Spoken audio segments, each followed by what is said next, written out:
ఎక్కడ గాలిలో కనపడుతుంది. ఢిల్లీలో ఉన్నాడు, ప్రకాశంలో ఉన్నాడు. ఇలాంటి వాళ్ళందరినీ కూడా రాజమండ్రి పార్లమెంట్ లో ఎంపీలుగా పెట్టుకుంటే ఈ రాజమండ్రి తూర్పుగోదావరి జిల్లా ఏ రకంగా డెవలప్ అవుతుంది, ఏ రకంగా కూడా ఇలా చేస్తారు.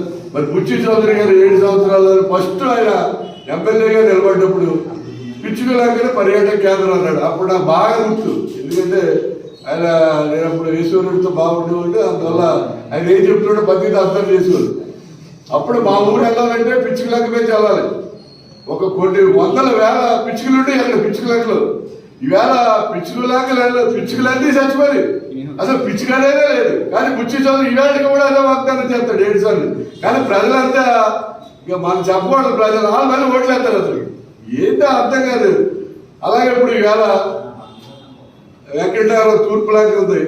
ఆ తూర్పు లాంటి దగ్గర సారా బట్టీలు కాస్తాడు. ఆ సారా బట్టీల్లో సారా ఉమ్మడి తూర్పుగోదావరి జిల్లాలో 2 సప్లై అవుతుంది. మరి బుచ్చి చౌదరి గారు అక్కడ ఎమ్మెల్యే అది దాని గురించి పట్టించుకోడు. అక్కడ అసలు సారా కత్తున్నారు అనే విషయం ఎవరన్నారు? అసలు సారా ఎవరికి కత్తారు ఇక్కడ? ఆ టైంలో మాట్లాడతాడు ఆయన. ఈవేళ అక్కడ జరిగే దొంగసారా కాపుసారా ఉమ్మడి తూర్పుగోదావరి జిల్లాలో మొత్తం సప్లై అవుతుంది. ఈవేళ ఏదైతే వెంకటనగరం తూర్పు లంక దగ్గర ఉన్నటువంటిది ఉందో దాన్ని విజయవాడ కనకదుర్గమ్మ టెంపుల్ దగ్గర ఉన్నటువంటి భవానీపురంలో డెవలప్ చేయొచ్చు. ఎందుకంటే వెంకటనగరం నుంచి 1 కిలోమీటర్ మనం పడవలో వెళ్తే తూర్పు లంక వస్తుంది. భవానీపురం కూడా అక్కడ ఇక్కడి నుంచి 1 కిలోమీటర్ మనం లాంచ్లో ట్రావెల్ చేస్తే భవానీపురం ఆ రకంగా డెవలప్ చేయొచ్చు. మరి దుర్గేష్ ఏదో చేస్తున్నాడు, ఏం చేస్తాడో తెలియదు. ఆ ఊరు వెళ్తాడు, ఈ ఊరు వెళ్తాడు, ఏదో ప్రెస్ మీట్ పడుతుంది. ఇదైతే మన పర్యాటకం డెవలప్ చేస్తాడు. రాజమండ్రిలో అవలాక్ బ్రిడ్జి డెవలప్ చేస్తాడు అన్నాడు. 100 కోట్లు శాంక్షన్ చేయాలన్నాడు. అవలాక్ బ్రిడ్జి వేసి నడుచుకుంటూ వెళ్ళి కిందకి ఇసుక తిప్పల్లో దిగిపోయి అసలు క్రికెట్ ఆడుకోవచ్చు అని చెప్పి ఎక్కడ ఉన్నాయి అసలు. ఆ అవలాక్ బ్రిడ్జి ట్రాక్ అంతా కూడా తుప్పట్టేసి ఒకసారి నువ్వు నడిచేలు అసలు నువ్వు నడిచి కొవ్వూరు వెళ్ళే లోపల గోదావరిలో పడిపోతావు. దాంట్లో సమస్య లేదు.